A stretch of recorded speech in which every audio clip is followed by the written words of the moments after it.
بسم الله الرحمن الرحيم إن الحمد لله والصلاة والسلام على رسول الله وعلى آله وأصحابه ومن تبعهم بإحسان إلى يوم الدين.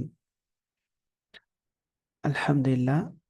அல்லாஹ்வுடைய பேருதவியால் இந்த அமர்வில் மக்தப் பாடத்திட்டத்தை பற்றியான ஒரு சிறிய பார்வை பார்க்க இருக்கின்றோம்.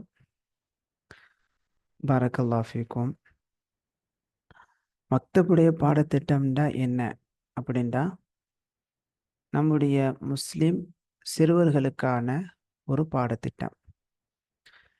இதுக்கு அடுத்த லெவல் தான் பெண்ணாக இருந்தால் அவங்களுக்கு முபல்லிகா உடைய பாடத்திட்டம், ஆணாக இருந்தால் பாலிக் என்ற பாடத்திட்டம், அதுக்கு அடுத்து உள்ள பாடத்திட்டம் தான் ஆலிமா. பெண்ணாக இருந்தால் ஆலிமாவுடைய பாடத்திட்டம், ஆணாக இருந்தால் ஆலிம் என்ற பாடத்திட்டம். இவ்வாறு பாடத்திட்டங்களை நாம் பிரிக்கலாம். இதையும் தாண்டி பெரியவர்களுக்கான பாடமும் இருக்குது. இந்த அமர்வில் மக்தப் பாடத்திட்டத்தை தான் பார்க்க இருக்கிறோம். பரக்கல்லாஹு ஃபீக்கும். மக்தப் பாடத்திட்டத்தை 2 பாடங்களாக பிரிக்கலாம். பொதுவாக இஸ்லாமிய பாடம் சொன்னால் இந்த 2 பாடத்திட்டத்தில் அடங்கிரும். ஒன்றாவது குர்ஆன் பாடம். குர்ஆன் பாடம் இதுதான் மார்க்கத்தினுடைய மூல ஆதாரம், முதல் ஆதாரமே இதுதான். 2வது பாடம் மார்க்கம் சார்ந்த பாடம். மார்க்கம் சார்ந்த பாடம். இந்த குர்ஆன் பாடத்தில் என்னென்ன கற்றுக் கொடுக்கப்படும்? முதலாவதாக ஆரம்ப பாடம் கற்றுக் கொடுக்கப்படும். ஏன்னா குர்ஆனை ஒரு முஸ்லிமான சிறுவர் அல்லது சிறுமி குர்ஆனை ஓதணும்னு சொன்னால் அவங்க ஆரம்ப பாடத்தை கற்றுக்கொள்ளணும். இப்போ ஆரம்ப பாடம் குர்ஆன் பாடத்தில் 2வதாக இடம்பெறக்கூடியது குர்ஆன் பார்த்து ஓதுதல். 3வது குர்ஆன் அர்த்தம் வாசித்தல். இந்த குர்ஆன் அர்த்தம் வாசித்தல் என்பது தமிழ் பேசக்கூடிய மக்களிடத்தில் காணப்படாத மிக முக்கியமான ஒரு பாடமாகும். பெரும்பாலான இடங்களில் இந்த பாடம் இடம்பெறுவதே கிடையாது. ஏன்னா இந்த குர்ஆனுடைய அர்த்தம் வாசித்தல் என்ற பாடமே இந்த அந்த நிலையை தமிழ் மக்களுக்கு 13 நூற்றாண்டுகளாக கிடைக்காத ஒரு பாடமாகும். அது வரைக்கும் தமிழில் குர்ஆனுடைய தர்ஜுமா என்பது இடம்பெறவே இல்லை. அதற்கு பிறகுதான் ஆனா கான் அப்துல் ஹமீத் பாக்கவி ரஹிமஹுல்லா தமிழில் கொண்டு வந்தாங்க, தமிழாக்கம் செஞ்சாங்க. இன்னைக்கு பல தமிழாக்கங்கள் இருக்குது. ஆனாலும் குர்ஆனுடைய அர்த்தத்தை படிப்பதில் நம் சமூகம் மிகவும் பின்தங்கிய நிலையில் இருக்கிறாங்க. அதை போக்குவதற்காகத்தான் குர்ஆன் அர்த்தம் வாசித்தல் என்ற பாடத்தை முக்கியமாக நம்ம கொண்டு வரோம். மிக முக்கியமானது. இந்த இடத்துல இன்னொரு விஷயத்தையும் தெரிந்து கொள்ளணும். இப்போதான் குர்ஆனுடைய தமிழாக்கம் நிறைய இருக்குது. சில இடங்களில் தமிழாக்கம் படிக்கிறாங்க. நம்முடைய ஜெனரேஷனுக்கு முந்தைய ஜெனரேஷன் அவங்களுக்கு இந்த தமிழாக்கம் இல்லாத காரணத்தினால அவங்க பார்த்தீங்கன்னா, அதே மாதிரி இந்த மக்தப் பாடத்திட்டம், முறைப்படுத்தப்பட்ட மக்தப் பாடத்திட்டம் இந்த காலகட்டத்தில் நிறைய இருக்குது. இதற்கு முந்தைய காலகட்டத்தில் அப்படியான பாடத்திட்டம் என்பது நிறைய கிடையாது, ரொம்ப குறைவாகத்தான் இருந்தது. எனவே பெரும்பாலான பள்ளிகள் என்ன செய்வாங்கன்னா, ஆரம்ப பாடமாக எஸ்என்எல் குர்ஆன், உருது மொழியை தழுவிய அதிகமான உருது வார்த்தைகள் அதில் இடம்பெற்றிருக்கும். அப்படியான எஸ்என்எல் குர்ஆன் வச்சுருப்பாங்க. அதுக்கடுத்து குர்ஆன் பார்த்து ஓதுவாங்க. அதுக்கடுத்து இதை விட பெரிய பாடமாக மார்க்கத்தில் இல்லாத மௌலூத், அப்புறம் புர்தா போன்ற பாடல்களை என்ன செய்வாங்கன்னா கற்றுக் கொடுப்பாங்க. அதை படித்து அந்த பிள்ளைங்க அதுதான் மார்க்கமாக அவங்க செயல்பட்டு கொண்டிருந்தாங்க. அதனால தான் இன்னைக்கு வரைக்கும் அது பெரிய வணக்கமாக காணப்படுது.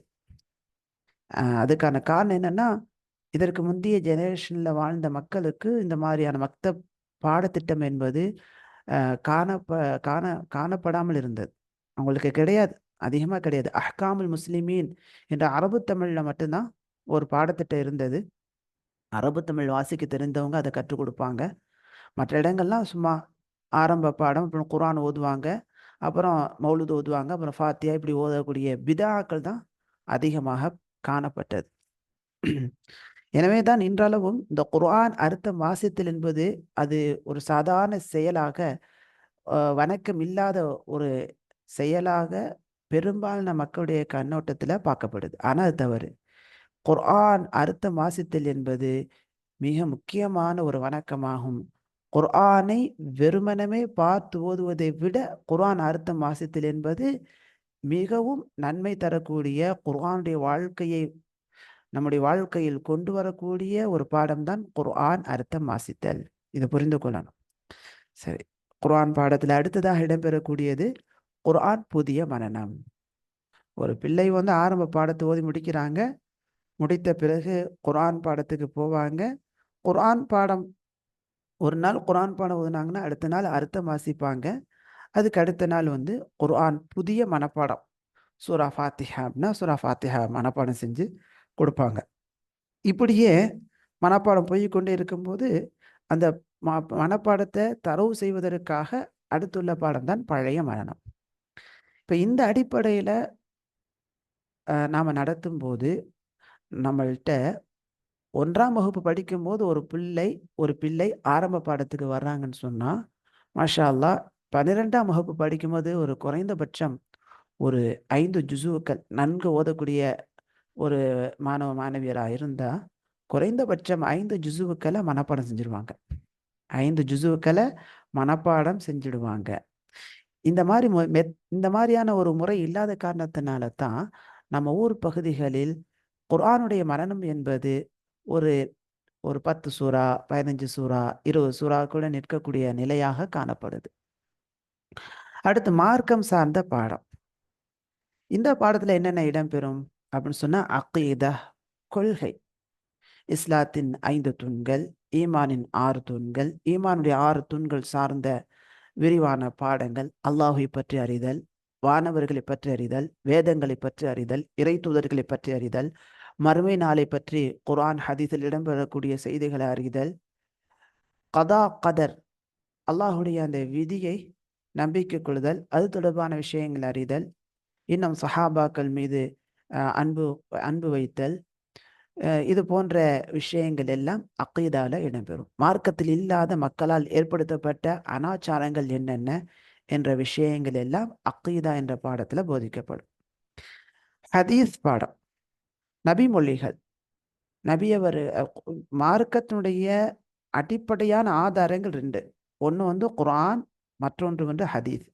நீங்க எந்த ஒரு மார்க்கத்தினுடைய கல்வியை படிக்கக்கூடியதாக இருந்தாலும் சரி, அதனுடைய மூல ஆதாரமாக குர்ஆன் இருக்கும் அல்லது ஹதீஸ் இருக்கும். இந்த 2 இல்லை, பின்னோர்களுடைய கருத்தாக இருக்குமேயானால் அது ஒரு சமயம் மார்க்கத்துக்கு முரணானதாக இருக்கலாம், அல்லது குர்ஆன் ஹதீஸின் அடிப்படையில் ஒத்து வரக்கூடிய செய்தியாக இருக்கலாம். அப்ப ஹதீஸ் மார்க்கம் சார்ந்த பாடத்துல படிக்க வேண்டிய 2வது பாடம் என்னன்னு சொன்னா ஹதீஸ், நபி மொழி வாசித்தல். அடுத்து 3வது பாடம் ஃபிக்ஹ், சட்டங்கள், தொழுகை முறை, தொழுகையில் ஓதக்கூடிய அதுக்காறுகள். அடுத்து சௌம், நோன்பை பற்றியான சட்டங்கள், ஜகாத்தை பற்றியான சட்டங்கள், ஹஜ் உம்ராவை பற்றியான சட்டங்கள், நிக்காஹுடைய சட்டம், இன்னும் பெண்களுக்கு தேவையான சட்டங்கள், ஆண்களுக்கு தேவையான சட்டங்கள் என்று சட்டங்கள் எல்லாம் ஃபிக்ஹுடைய பாடத்துல படிக்கப்படும். ஆதாப், ஒழுக்கங்கள், அல்லாஹுடன் கடைபிடிக்க வேண்டிய ஒழுக்கம் என்ன, குர்ஆனுடன் கடைபிடிக்க வேண்டிய ஒழுக்கம் என்ன, நபியவருடன் கடைபிடிக்க வேண்டிய ஒழுக்கம் என்ன, ஒரு முஸ்லிமை சந்திக்கும் போது கடைபிடிக்க வேண்டிய ஒழுக்கம் என்ன, பெற்றோருடன் கடைபிடிக்க வேண்டிய ஒழுக்கங்கள் என்னென்ன என்ற ஒழுக்கங்கள் எல்லாம் இந்த பகுதியில கற்பிக்கப்படும். கடைசியாக அரபு மொழி. இந்த அரபு மொழியை கற்றுக்கொள்றோம் அப்படின்னு சொன்னா, இந்த அரபு மொழியில தான் குர்ஆனும் ஹதீஸும் இடம்பெற்றிருக்குது. மூல ஆதாரம் அதுதான். இந்த அரபு மொழி அல்லாத வேற ஒரு மொழியை, ஏன்னா சில பாடத்திட்டத்துல இந்த உருது மொழியை திணிக்கிறாங்க. இப்போ உருது மொழியை கற்றுக்கொள்வதால குர்ஆன் ஹதீஸ் விளங்க முடியுமானா விளங்க முடியாது. நீங்க பார்த்தீங்கன்னா உருதுல வந்து கானா அப்படின்னா சாப்பாடு கானா. ஆனா அரபியில தஆம்னு சொல்லப்படும். அப்போ உருதுவை ஒருத்தர் கற்றுக்கொண்டால் குர்ஆன ஹதீஸை விளங்க முடியுமாண்டா ஒரு காலும் விளங்க முடியாது. அது தவறு. ஆனா அரபியை கற்றுக்கொண்டால் குர்ஆனையும் ஹதீஸையும் விளங்கிக் கொள்ளலாம். அரபு மொழியை கற்றுக்கொள்ள வேண்டும். அப்ப இதுதான் மக்தப் பாடத்திட்டத்துல மிக முக்கியமான 2 பாடங்கள். ஒன்று குர்ஆன் பாடம், மற்றொன்று மார்க்கம் சார்ந்த பாடம். எந்த பாடத்திட்டத்தை எடுத்தாலுமே அவங்க வந்து இந்த 2 பாடத்தை அடிப்படையாக வச்சு தான் தொகுத்திருப்பாங்க. இந்த 2 பாடத்துல கூடுதல் குறைவுகள் இருக்கலாம். மற்ற இதர பாடத்திட்டங்கள்லாம் இருக்குது. இப்போ உதாரணமாக நீங்க பார்த்தீங்க சொன்னா உதாரணமாக அஹ்காமுல் முஸ்லிமீன் நான் சொன்னேன். இது வந்து நான் முந்திய காலகட்டத்தில் தமிழ்நாட்டில் உருவாக்கப்பட்ட ஒரு சிலபஸ். அது வந்து அரபு தமிழில் இருக்கக்கூடிய ஒரு பாட புத்தகம். அதுக்கடுத்ததாக அழகிய முன்மாதிரி என்ற பாட புத்தகம் இருக்குது. தீன்யாத் சிலபஸ் இருக்குது. அதே போல் வந்து பழவேற்காடுடைய சிலபஸ் இருக்குது. இது மாதிரி நிறைய சிலபஸுகள் இருக்குது. எல்லா பாடத்திட்டத்திலையும் நம்ம எடுத்துக்கொண்டா இந்த குர்ஆன் பாடம் மற்றும் மார்க்கம் சார்ந்த இந்த 2 தலையாய பாடத்திலிருந்து தான் அவங்க என்ன செஞ்சிருப்பாங்க, தொகுத்திருப்பாங்க. இப்போ இதன் அடிப்படையில் தான் நம்முடைய பாடத்திட்டம் இருக்குது. இதான் மக்தபுடைய பாடம். இதனுடைய டெவலப்பாக தான் இப்போ மக்தப் ஓதக்கூடிய சிறார்களுக்கு நம்ம கற்றுக் கொடுப்போம். அதிலிருந்து அவங்க வந்து முபல்லிகா முபல்லிகா அல்லது முஅல்லமா இந்த மாதிரி லெவலுக்கு போகிறாங்கன்னு சொன்னால் இதனுடைய டெவலப்பான பாடங்கள் இருக்கும். அதுக்கடுத்து ஆலிமாக போனாங்கன்னா இதுலேயே டெவலப்பான பாடங்கள் இருக்கும். ஆலிம் ஓதக்கூடியவங்களுக்கும் இதிலே டெவலப்பான பாடம் தான் இருக்கும். ஆனால் இந்த அளவுக்கான ஒரு சரியான ஒரு கட்டமைப்பில் பாடத்திட்டம் நம்முடைய முன்னோர்கள்ட்ட இல்லாத காரணத்தினால தான் மக்தபில் ஓதக்கூடியவங்களுக்கு ஹதீஸ் தெரியாத அல்லது ஃபிக்ஹ் தெரியாத அதப் தெரியாத நிலை முந்தைய காலகட்டத்தில் காணப்பட்டது. அவங்க மதரசால போய் அக்கீதா ஹதீஸ் எல்லாம் கற்றுக்கொண்டு வந்த பிறகுதான் மார்க்கத்தை பற்றிய சரியான புரிதல் மதரசால மதரசால போய் ஓதிட்டு வந்தவங்க அல்லது ஆலிமா மதரசால போய் ஓதிட்டு வந்தவங்களுக்கு ஓரளவான அந்த ஞானம் இருந்திருக்குது. மதரசாவில் வந்து அதிகமாக இருக்கும். ஆலிமா ஓதக்கூடிய பெண்களுடைய மதரசால வந்து இந்த பாடத்திட்டமானது கொஞ்சம் குறைவாக காணப்படுது. ஆனால் அதையும் நம்ம ஆண்களுக்கு கொடுக்கக்கூடிய அதே சிலபஸே பெண்களுக்கு கொடுக்கலாம். ஆனால் தமிழ்நாட்டில் அது குறைபாடாகவே இருக்குது. பெண்களுக்கு 3 ஆண்டு பாடத்திட்டமாக குறைவாக கொடுக்குறாங்க. ஆனால் ஆண்களுக்கு 5 அல்லது 7 ஆண்டு பாடத்திட்டமாக நிறைய கொடுக்குறாங்க. அதே அளவு பெண்களுக்கு கொடுத்தா பெண்களும் நல்ல ஒரு தேர்ச்சியானவர்களாக வரலாம். பரக்கல்லாஹ் ஃபீக்கும். இப்போ இந்த 2 தலையாய பாடங்களுக்காக நாம் தேர்வு செய்திருக்கக்கூடிய புத்தகங்கள் என்னென்ன அப்படின்னு சொல்லி பார்க்கலாம். ஒன்றாவது குர்ஆன் பாடம். குர்ஆன் பாடத்தில் என்னென்ன புத்தகங்களை நாம் கொண்டு வரோம் அப்படின்னு சொன்னால் ஆரம்ப பாடத்திற்கு தாலீமுல் குர்ஆன் கொண்டு வரோம். இந்த ஆரம்ப பாடத்துக்கு நிறைய பாட புத்தகங்கள் இருக்குது. உதாரணமாக இப்போ தாலீமை போல நம்முடைய பகுதிகளில் தமிழ்நாட்டில் பெரும்பாலும் முந்திய தலைமுறையினர்கள் படித்த புத்தகம் என்னன்னு பார்த்தோம் சொன்னால் எஸ்என்எல் குர்ஆன். ஆரம்பத்திலே சொன்னா இல்லையா, உருதுவை அடிப்படையாக வைத்து அதில் நிறைய உருது வார்த்தைகள் இருக்கும். உதாரணத்துக்கு முருகா, முருகி, ஹல்வா, பர்ஃபி, ஜாமன், ஷர்பத்து, கீக்கர் இந்த மாதிரியான வார்த்தைகள்லாம் இருக்கும். அப்போ இப்போ வந்து அதுலேருந்து டெவலப் ஆகி இந்த உருது வேர்டெல்லாம் எடுத்து இப்போ அதே எஸ்என்எல் குர்ஆனை கொஞ்சம் டெவலப்பாக போட்டுருக்குறாங்க. அதே போல் அல் காயிதா நூரானியா, அல் காயிதத்து நூரானியா என்ற ஒரு பாடத்திட்டம் இருக்குது. நூரானி காயிதா என்ற இன்னொரு பாட புத்தகம் இருக்குது. அதே போல் வந்து தாலீமுல் குர்ஆன். இந்த தாலீமுல் குர்ஆனில் பார்த்தோம் சொன்னால் மாஷா அல்லாஹ் ஒரே புத்தகத்தை நம்ம எடுத்துக்கொண்டோம்னா இந்த புத்தகத்தில் பார்த்தீங்கன்னு சொன்னால் இதில் வந்து மஹாரிஜுல் ஹுரூஃப்லேருந்து ஆரம்பிக்கிறாங்க. எழுத்துக்களின் பிறப்பிடம், அதுக்கடுத்து எழுத்துக்களின் பெயர், அதுக்கடுத்து ஃபத்ஹா, கஸ்ரா, பம்மா, அதுக்கடுத்து அல் அலிஃபுல் மத்தியா, அல் யாவுல் மத்தியா, அல் வாவுல் மத்தியா, அதுக்கடுத்து சுக்கூன் உடைய பாடம், அதுக்கடுத்து ஃபத்ஹத்தைன், கஸ்ரத்தைன், பம்மத்தைனுடைய பாடம், அதுக்கடுத்து ஷத்தா, அதுக்கடுத்து மத்துடைய பாடங்கள், அதுக்கடுத்து அஹ்காமு தஜ்வீதில் தேவையான தஜ்வீத் சட்டங்கள்லாம் கொண்டு வந்துட்டாங்க.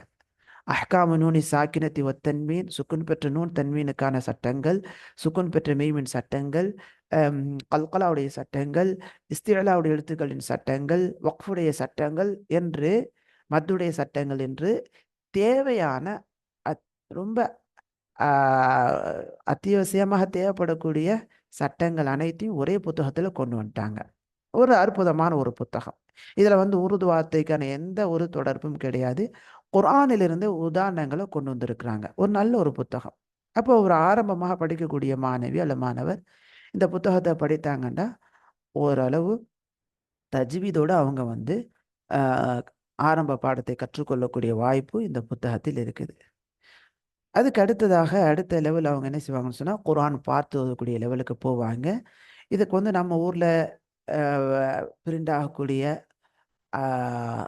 இந்தியா இந்தியா பாகிஸ்தானுடைய அச்சகம் அந்த பிரிண்ட் எடுத்துக்கொள்ளலாம், அல்லது அல் ஹத்துல் உஸ்மானி உஸ்மான் தாஹா உஸ்மான் தாஹா என்று சொல்லக்கூடிய ஒரு எழுத்தாளர் அவங்க எழுதிய அந்த எழுத்து வடிவத்தில் அச்சிடப்பட்ட பிரதி. இதில் கொஞ்சம் நல்ல தஜ்வீத் சட்டங்களுடன் இந்த சவுதி மற்றும் மலேசியா போன்ற பகுதிகளில் அச்சிடப்படக்கூடிய இந்த குர்ஆனுடைய அமைப்பு இருக்கும். பார்த்துவதற்காக இதை எடுத்துக்கொண்டால் கொஞ்சம் சட்டங்களை புரிந்து ஓதலாம். இல்லை நம்ம ஊர் பகுதியில் இருக்கக்கூடிய இந்தியா பாகிஸ்தானுடைய அந்த அச்சையை எடுத்துக்கொள்ளலாம் பார்த்து ஓதுதல். அதுக்கடுத்ததாக குர்ஆன் அர்த்தம் வாசித்தல். குர்ஆன் அர்த்தம் வாசித்தல். அதுக்கு அடுத்ததாக குர்ஆன் புதிய மனனம், குர்ஆன் பழைய மனனம். இப்போ குர்ஆன் பாடத்தில் இதை தான் நம்ம பயன்படுத்த போகிறோம். இப்போ குர்ஆன் பாடம் நடைபெறக்கூடிய சமயத்தில் இப்போ ஆரம்ப பாடம் படிக்கக்கூடிய மாணவர் தாலீமை மட்டும்தான் கொண்டு வருவாங்க. குர்ஆன் ஓதக்கூடியவங்க குர்ஆன் பார்த்து ஓதும்போது குர்ஆன் அந்த இப்போ உதாரணமாக 3 ஜுசுக்கள் மட்டும் உண்டான பகுதி இருக்குது. ஆரம்ப 3 ஜுசு ஓதக்கூடியவங்க அதை மட்டுமே எடுத்துக்கொள்வாங்க. இதுக்கு கற்பிக்கும் முறைகள்லாம் இருக்குது, அதை கற்றுக்கொள்ளணும். அதுக்கடுத்து குர்ஆன் அர்த்தம் வாசித்தலுக்கு ஒரு தர்ஜுமா, ஜுசு மட்டும் தனியாக உள்ள தர்ஜுமா எடுத்துக்கொள்ளலாம், அல்லது முழு குர்ஆனையுமே எடுத்து அவங்க வந்து தர்ஜுமா படிக்க ஆரம்பிக்கலாம். அதனால குர்ஆனுடைய அர்த்தம் வாசிக்கக்கூடிய ஒரு தலைமுறை உருவாகுது. குர்ஆனை கற்றுக்கொள்வாங்க. மாஷா அல்லாஹ் நல்ல ஒரு பயன் வந்து அவங்க வாழ்க்கையில் ஏற்படும். மற்றவங்களுக்கும் குர்ஆன் என்ன சொல்லுது என்ற செய்தியை அறிந்து மற்றவங்களுக்கு எத்தி வைக்கக்கூடியவங்களா அவங்க மாறலாம். குர்ஆனை பற்றியான செய்தி அப்பதான் தெரிய வரும். நீங்க சும்மா ஒரு கணக்கெடுத்து பாருங்க, நம்ம ஊர்ல குர்ஆனை முழுமையாக அர்த்தம் வாசித்தவங்க எத்தனை பேர் இருப்பாங்கன்னு பார்த்தீங்கன்னா விரல் விட்டு எண்ணக்கூடிய அளவுக்கு தான் இருப்பாங்க. ஆலிமா இருக்கிறவங்க கூட குர்ஆனை முழுமையாக படித்தவங்க விரல் விட்டு எண்ணக்கூடிய அளவு தான் இருக்கலாம். அல்லாஹ் பாதுகாப்பான். அந்த அளவுக்கு குர்ஆனுடைய அர்த்தம் வாசித்தல் என்பது மிக குறைவாக காணப்படுது. அதை நம்ம கொண்டு வரணும். குர்ஆன் புதிய மனனம் பழைய மனனம் முதல்ல பார்த்து ஓதி சரி செய்து கொடுக்கணும். பார்த்து முதல்ல ஓதி கொடுக்கணும். அதுக்கடுத்து பிள்ளைகளை ஓத சொல்லணும். இப்போ நம்ம ஊர்களில் பெரும்பாலும் பார்த்தீங்கன்னா ஆரம்ப பாடம் முடித்த உடனேயே பிள்ளைகளாகவே ஓத வச்சிடுறாங்க. அதனால் அந்த பிள்ளைகள் பார்த்தீங்கன்னா அவங்களுடைய அந்த அந்த மெலோடியஸ் அவங்களுடைய அந்த ஸ்லாங்லேயே ஓத ஆரம்பிக்கிறாங்க. இன்னும் சில இடங்கள் பார்த்தோம்னு சொன்னால் குர்ஆன் ஓதும் போது ஏற்படக்கூடிய பிழைகளை சரி செய்வதே கிடையாது.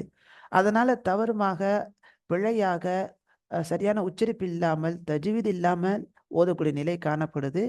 ஆசிரியராக உள்ளவங்க முதல்ல தங்களை சரி செய்து கொள்ளணும். அதுக்கடுத்து குர்ஆன் பார்த்து ஓதி கொடுக்கணும். அதுக்கடுத்து ஓத சொல்லி கேட்கணும். அம்மு ஜுசு வரைக்கும் அந்த மெத்தடை தான் ஃபாலோ பண்ணணும்.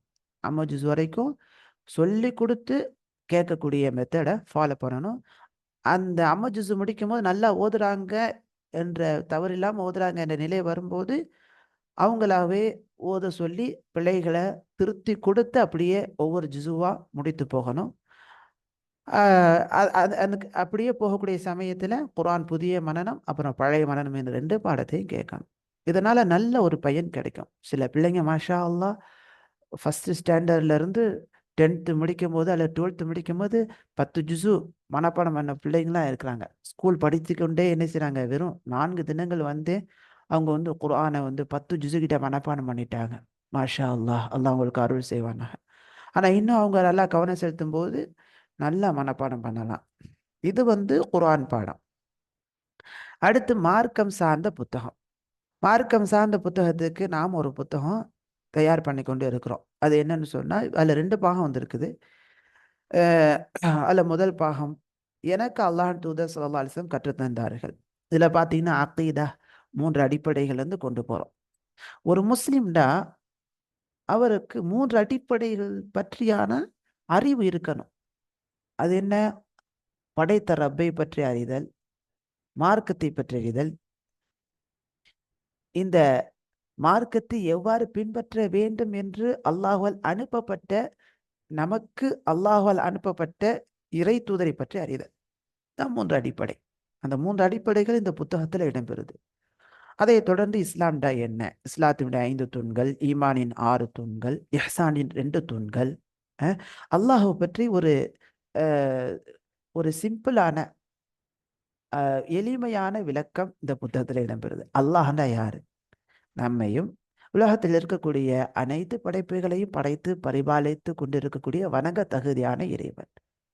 அவனை தவிர வேற கற்களையோ, சிலைகளையோ, மாடுகளையோ, சூரியனையோ, கடலையோ வணங்கக்கூடாது என்ற ஒரு எளிமையான விளக்கம் இந்த புத்தகத்துல கொடுக்கப்படுது.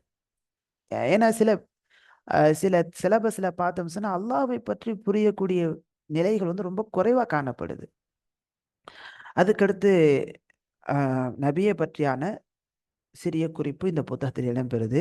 ஹதீஸில் ஒரு ஹதீஸ், ஹைருக்கும் மன் தஅல்லமல் குர்ஆன வ அல்லமஹ். அதுக்கடுத்து ஃபிக்ஹ்ல வந்து மலம் ஜலம் கழிப்பதின் சட்டம் அங்கே இடம்பெறுது. ஆதாப் இடம்பெறுது. ஆதாபில் ஒழுக்கங்கள், குர்ஆனுடன் கடைபிடிக்கின்ற ஒழுக்கம். கூடுதலாக ஃபிக்ஹுடைய சட்டத்திலேயே தொடர்ந்து வரக்கூடிய ஒன்று தான் அதுக்கார்கள். அதுக்கார்கள் 40 அதுக்கார்கள் இங்கே இடம்பெறுது. உதாரணமாக, காலை விழித்ததிலிருந்து இரவு தூங்கும் வரைக்கும் நடைபெறக்கூடிய செயல்கள், அதை தொடர்ந்து அதுக்காரு ஃபிஸ்ஸலா, தொழுகையில் ஓதக்கூடிய அதுக்காறுகள், தொழுகை முடித்த பிறகு ஓதக்கூடிய அதுக்காறுகள், அன்றாடம் பயன்படுத்தக்கூடிய சிறிய சிறிய அதுக்காறுகள் அப்படின்னு சொல்லி 40 அதுக்காறுகள் இந்த புத்தகத்தில் இடம்பெறுது. அரபு மொழியில வந்து சின்ன ஒரு 1லிருந்து 10 வரைக்கும் உண்டான எண்கள், அப்புறம் மாதத்தின் பெயர்கள், இஸ்லாமிய மாதத்தின் பெயர்கள், அதுக்கடுத்து இஸ்லாமிய மாதங்களின் பெயர்கள், அதுக்கடுத்ததாக சின்ன சின்ன சிறிய வாக்கியங்கள் இந்த புத்தகத்தில் இடம்பெறுது. அதோட இந்த புத்தகம் நிறைய பெறுது. அடுத்து 2வது பாகம். 2வது பாகத்தில் பார்த்தோம் சொன்னால், கூடுதலாக இதில் வந்து குர்ஆனுடைய தனித்தனி அர்த்தங்கள் கொண்டு வரப்படுது. தனித்தனி வார்த்தைகளின் அர்த்தம், சூரா ஃபாத்திஹாவுடைய சிறப்பு, சூரா இஹ்லாஸ், சூரா ஃபலக்குடைய சிறப்பு, அந்த சூறாவில் இடம்பெறக்கூடிய வசனங்களுக்கான தனித்தனி அர்த்தங்கள், அந்த சூறாவில் இடம்பெறக்கூடிய வார்த்தை வங்கி, அப்புறம் தஜ்வீத் ரூல்ஸ் எல்லாம் அங்கே நினைவுபடுத்துதல் என்று முதல் பாடம் ஆரம்பிக்குது. அதுக்கடுத்து அக்கீதாவில் அர்கானுல் ஈமான், ஈமானுடைய 6 தூண்களை பற்றியான பாடங்கள் கொஞ்சம் அட்வான்ஸாக இந்த புத்தகத்தில் இடம்பெறுது. ஹதீஸில் பார்த்தீங்கன்னு சொன்னால் கிட்டத்தட்ட ஒரு 16 அல்ல 17 ஹதீஸுகள் இந்த புத்தகத்தில் சின்ன சின்ன ஹதீஸுகளா, பிள்ளைகள் மனப்பாடம் செய்வதற்கு எளிமையாக இருக்கக்கூடிய ஹதீஸுகள்லாம் இடம்பெறுது. இப்போ முதல் பாகத்தில் இடம்பெற்ற பாடம் அப்படி இங்கே இடம்பெறாது. இதில் வந்து கூடுதலான பாடம் இடம்பெறும். அப்போ எனவே மாணவிகளுக்கு ரிப்பீட்டேஷன் இருக்காது. நம்ம இதிலேயே அவங்களுக்கு வந்து என்ன செய்வோம் சொன்னால், ரிப்பீட்லாம் கொடுத்து தரவாக்கிடுவோம். இந்த புத்தகம் வந்து மறந்துட்டாங்கன்னா அடுத்த ஆண்டுகளில் இந்த புத்தகத்தை வாங்கி அவங்களுக்கு நினைவுபடுத்துவோம். இப்போ இதில் புதிய வேறொரு தகவல் கற்றுக்கொள்வாங்க. அட்வான்ஸான ஹதீஸுகள், கூடுதலான ஹதீஸுகள், ஃபிக்ஹ்ல வந்து தொழுகையினுடைய முறைகளை கற்றுக்கொள்வாங்க. தொழுகையினுடைய முறைகள், வாஜிபாத்து ஸலா, அதே போல் வந்து அர்கானு ஸலா, தொழுகையினுடைய ருக்குன்கள், ஷுரூத்து ஸலா எல்லாம் இந்த 2ஆம் பாகத்தில் இடம்பெறுது. ஆதாபில் அல்லாஹுடன் ஒரு அடியான் மேற்கொள்ள வேண்டிய ஒழுக்கம் இடம்பெறுது. அரபு மொழியில் அஸ்மாவுல் இஷாரா, சுட்டு பெயர் சொற்கள் இடம்பெறுது. ஹாதா, ஹாதிஹி, தாலிக, தில்க, ஹா உலாயி, உலாயிக்க என்ற இந்த வார்த்தைகளை மட்டும் இந்த புத்தகத்தில் கொண்டு வந்திருக்கணும். இப்படியே அடுத்தடுத்த லெவலில் போகும்போது அவங்க துருசுல் லுகத்துல் அரபி என்ற புத்தகத்தை அடிப்படையாக வைத்து அவங்க படிப்பாங்க. இப்படியே அட்வான்ஸ் லெவலில் போய்கிட்டே இருக்கும். பாரக்கல்லாஹ் ஃபீக்கும். இந்த மார்க்கம் சார்ந்த புத்தகத்தில் 2 புத்தகம் தான் இப்போதைக்கு நம்மகிட்ட டூல்ஸாக இருக்குது. இன்ஷால்லா அதை தொடர்ந்து அப்படியே அந்த லெவல் வந்து கொண்டே இருக்கும் அல்லாஹ்வுடைய உதவியால். அல்லாஹ் உதவி புரிவானாக. பாட நாட்கள்னு சொல்லி பார்த்தீங்கன்னா 6 நாட்களாக நம்ம எடுத்திருக்கிறோம். பொதுவாக எல்லா ஊர்களையும் நடைபெறக்கூடிய 6 நாட்கள். ஒரு நாள் லீவாக இருக்கும். அதில் 4 நாட்கள் குர்ஆன் பாடம் நடக்கும். குர்ஆனை மட்டும்தான் அவங்க கொண்டு வராங்க. 2 நாட்கள் மார்க்கம் சார்ந்த பாடம் நடக்கும். அப்போ அந்த மார்க்கம் சார்ந்த 2 நாட்களில் மார்க்கம் சார்ந்த எனக்கு அல்லாஹ்வின் தூதர் ஸல்லல்லாஹு அலைஹி வஸல்லம் கற்றுத்தந்தார்கள் என்ற புத்தகத்தை மட்டும்தான் அவங்க கொண்டு வருவாங்க. இப்போ 4 நாட்கள் குர்ஆன் பாடத்தில் ஆரம்ப பாடம் தாலீமுல் குர்ஆன் படிக்கக்கூடியவங்க 4 நாட்களுமே தாலீமுல் குர்ஆன் மட்டும்தான் கொண்டு வருவாங்க. ஆரம்பத்துலேருந்து அவங்க படித்து அப்படியே கம்ப்ளீட்டாக. இப்போ உதாரணத்துக்கு 6வது வயசில் வந்து ஓத வர்றாங்க, 1வது படிக்கும்போது ஓத வர்றாங்க. ஒரு வருஷத்துலேயே அவங்க முடிச்சிடலாம், அல்லது 2 வருஷத்துலேயே அவங்க முடித்து விடலாம். முடித்த பிறகு அவங்க 3வது வருஷம் குர்ஆன் ஆரம்பிச்சிட வேண்டியதான். அதாவது 7வது வயசு 8வது வயசில் குர்ஆனை ஸ்டார்ட் பண்ணிடுவோம். குர்ஆன் எப்போ ஓத ஆரம்பிச்சிட்டாங்களோ பார்த்து சொல்லி கொடுத்து சரி செய்யணும் அம்ம ஜுஸு முழுவதுமாக. அதுக்கடுத்து அடுத்தடுத்த ஜுஸுக்கள் வரும்போது 27, 29 ஜுஸு தபாரக்கல்லதி, அதுக்கடுத்து ஜுஸு கத் சமிஅ அல்லாஹ், அதுக்கடுத்து ஜுஸு அஸ்ஸாரியாத். இந்த ஜுஸுக்கெல்லாம் வரும்போது காலஃபமா வரும்போதெல்லாம் வந்து அவங்க உச்சரிப்போடு ஓதுறாங்களா என்பதை கவனிக்கணும். உச்சரிப்புகளை சரி செய்து கொடுக்கணும். தஜ்வீது சட்டங்களை திரும்ப நடத்தி நடத்தி அவங்களுக்கு வந்து நினைவுபடுத்தி கொண்டே போகணும். இந்த ஜுஸு அஸ்ஸாரியாத் காலஃபமா முடிச்சிட்டாங்கன்னா சூரா பக்கராவிலேருந்து ஃபர்ஸ்ட்லேருந்து அப்படியே கடைசி வரைக்கும் கொண்டு போகலாம். குர்ஆன் அர்த்தம் வாசித்தல் அம்ம ஜுஸு சூரா ஃபாத்திஹாக்கு அடுத்து அம்ம ஜுஸு சூரா நாஸு ஃபலக் இப்படி சின்ன சின்ன சூறாக்கள்லேருந்து அவங்கள வாசிக்க சொல்லுவோம். அப்படி வாசிக்க சொல்லி குர்ஆனை ஃபுல்லாக முடிக்க வைக்கிறது நம்முடைய நோக்கமாகும். 3வது குர்ஆன் புதிய மனனம்.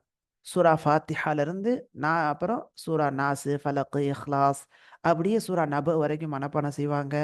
அதுக்கடுத்து அப்படியே ஜுஸு தபாரக்கல்லதி, அதுக்கடுத்து ஜுஸு கத் சமிஅ அல்லாஹ், அதுக்கடுத்து ஜுஸு காலஃபமா, அதாவது ஜுஸு அஸ்ஸாரியாத், அதுக்கடுத்து ஹாமீம் ஜுஸு, ஜுஸு அஹ்காஃப் மனப்பாடம் பண்ணலாம். இல்லை பக்கராலேருந்து மனப்பாடம் பண்ண விரும்புகிறவங்க பக்கராலேருந்து மனப்பாடம் செய்யலாம். அதுக்கடுத்து குர்ஆன் பழைய மனனம். இது ரொம்ப அவசியமானது. குர்ஆன் மனப்பாடம் பண்ணிட்டே போகிறாங்க. ஒரு நாள் கண்டிப்பாக அந்த முராஜா என்ற அரபியில் சொல்லப்படும் பழைய மனப்பாடத்தை திரும்ப கேட்டு கேட்டு அவங்கள ஸ்ட்ராங்குபடுத்தணும். ஒரு பிள்ளை பார்த்தீங்கன்னு சொன்னால் அவங்க அம்ம ஜுஸு முடிச்சுட்டாங்க, ஆனால் பாடம் ஸ்ட்ராங் இல்லைன்னு சொன்னால் புது பாடத்தை நிறுத்திட்டு பழைய பாடத்தையே அவங்களுக்கு 2 நாளாக கேட்கணும். 2 நாளாக பழைய பாடத்தை கேட்டு கேட்டு ஸ்ட்ராங்குபடுத்தணும். 2 ஜுஸு முடிச்சிட்டாங்க, பழைய பாடம் ஸ்ட்ராங் இல்லைன்னா 2 ஜுஸுவிலையும் அவங்களுக்கு வந்து ஸ்ட்ராங் கொடுக்கணும், நல்லா ரிப்பீட் கொடுக்கணும். இப்படி ஒரு ஜுஸு முடித்த பிறகு அவங்கள வந்து ஆண்டு நிகழ்ச்சி வைக்கும்போது ஒரு சர்டிஃபிகேட் அல்ஹம்துலில்லாஹ் அவங்களுக்கு ஒரு தேர்வு வைத்து அந்த ஜுஸுவில் ஒரு தேர்வு நடத்தி அது நல்ல முறையில் அவங்களுக்கு மனப்பாடத்தோட நல்ல பக்காவான மனப்பாடம் இருக்குன்னு சொன்னால் சர்டிஃபிகேட் கொடுக்கலாம். அல்ஹம்துலில்லாஹ். இப்படியே அவங்க அது ஒரு ஊக்கப்படுத்தக்கூடியதாக இருக்கும். அப்படியே ஒரு ஆண்டு போக போக நல்ல மனப்பாடம் செய்கிறவங்க அழகான முறையில் குர்ஆனை முழுவதுமாகவோ 5 ஜுஸுக்களோ அல்ல அர்த்தத்தோடு அவங்க மனப்பாடம் செய்யக்கூடிய ஒரு சூழ்நிலை இந்த பாடத்தில் அவங்களுக்கு கிடைக்கும், இந்த பாடத்திட்டத்தில் கிடைக்கும்.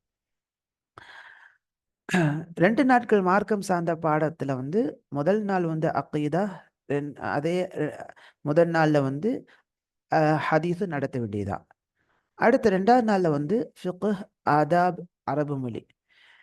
அப்படி 2வது நாள் வந்து மீதமுள்ள 3 சப்ஜெக்டுகளை நடத்த வேண்டியது. அல்லது அதாவது 2 நாள் இருக்குது, ஒரு நாள் அக்கீதா நடத்திட்டு அடுத்த நாள் அக்கீதாவை கேட்கலாம்.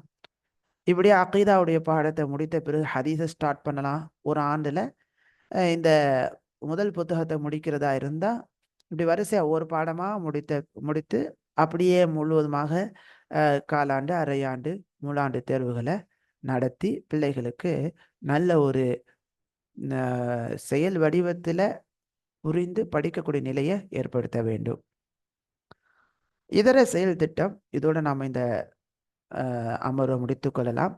இதர செயல் திட்டங்கள் என்னென்ன அப்படின்னு சொன்னால், மிக முக்கியமானது இந்த வகுப்பை வந்து வகுப்பு அடிப்படையில் பிரிக்க வேண்டும்.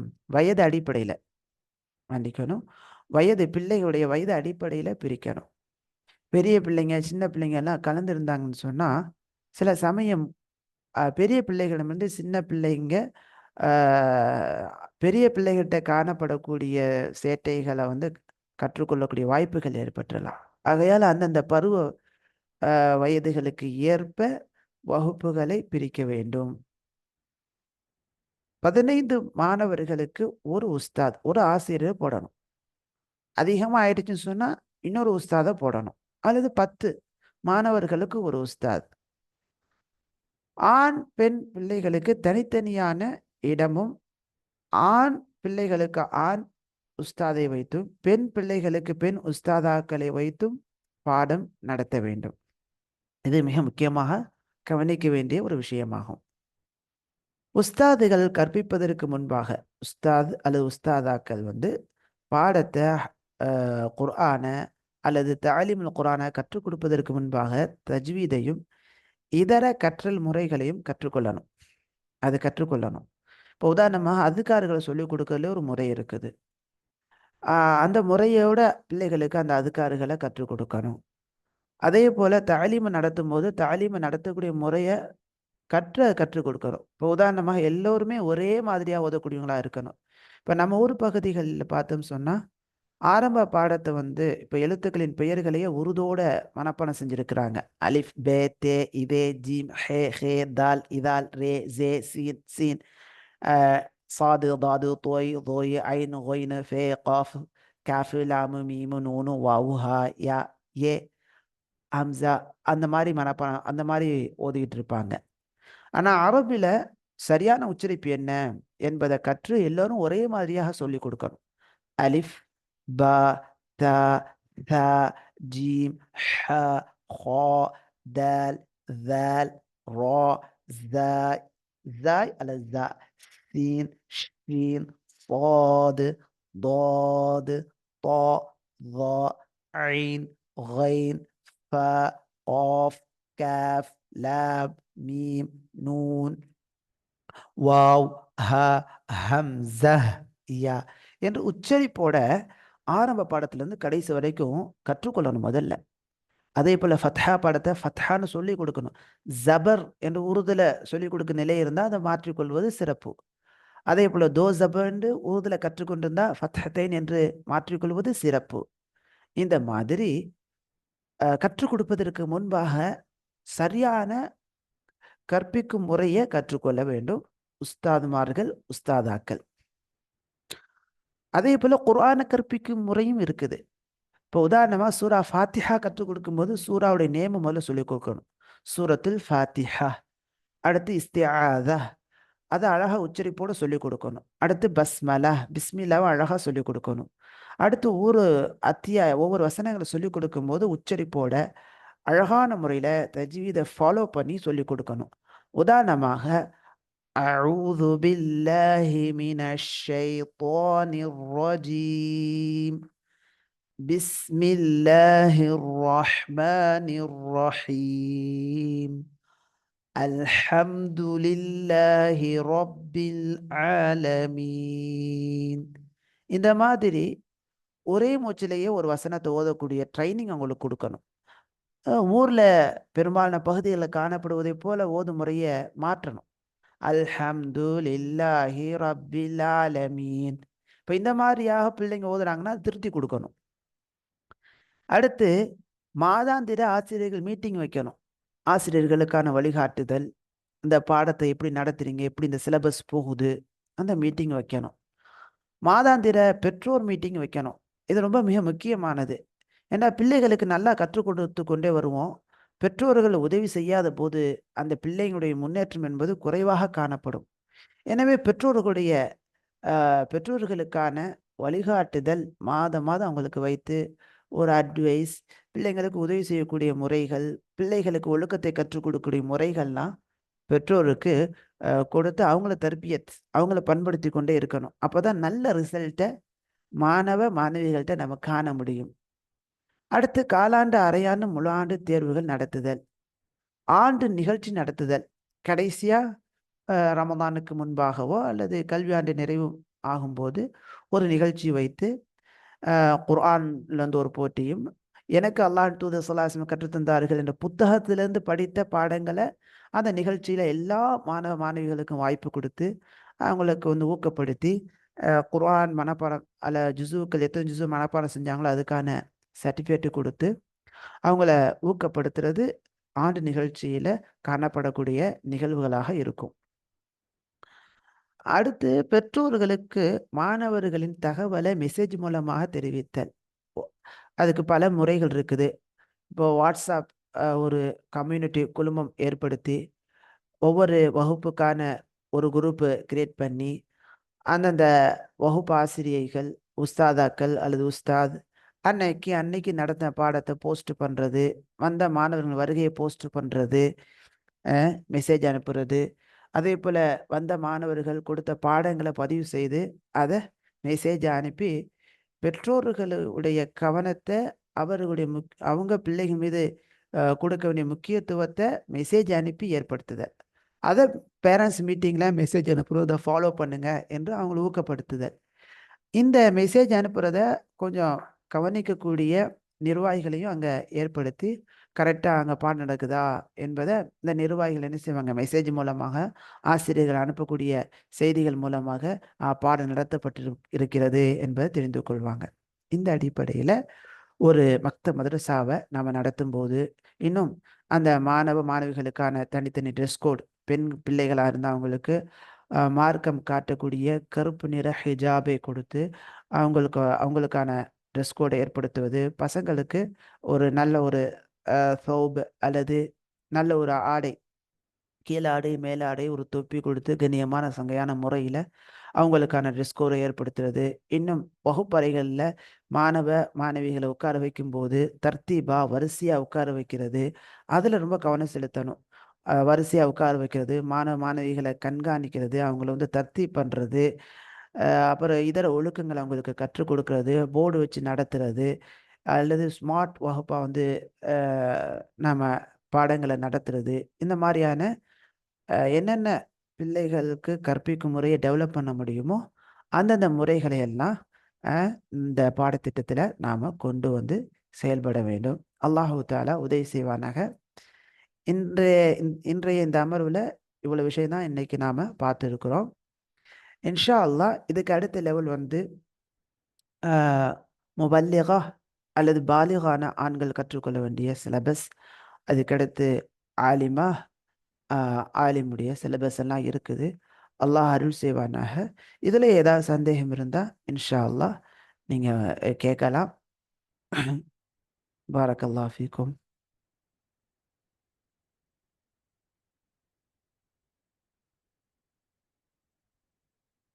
இன்ஷா அல்லாஹ் நம்ம மீட்டிங்கை முடித்துக்கொள்வோம். சந்தேகங்களை இன்ஷா அல்லாஹ் இருந்தால் இன்ஷா அல்லாஹ் தாங்கள் வாய்ப்பு கிடைக்கும் போது இன்ஷா அல்லாஹ் கேளுங்க. அதை அவ்வப்போது நம்ம இந்த சந்தேகங்களுக்கான தெளிவுகள் கொடுக்கலாம். ஜஸாக்குமுல்லாஹ் ஹைரன் கஸீரா.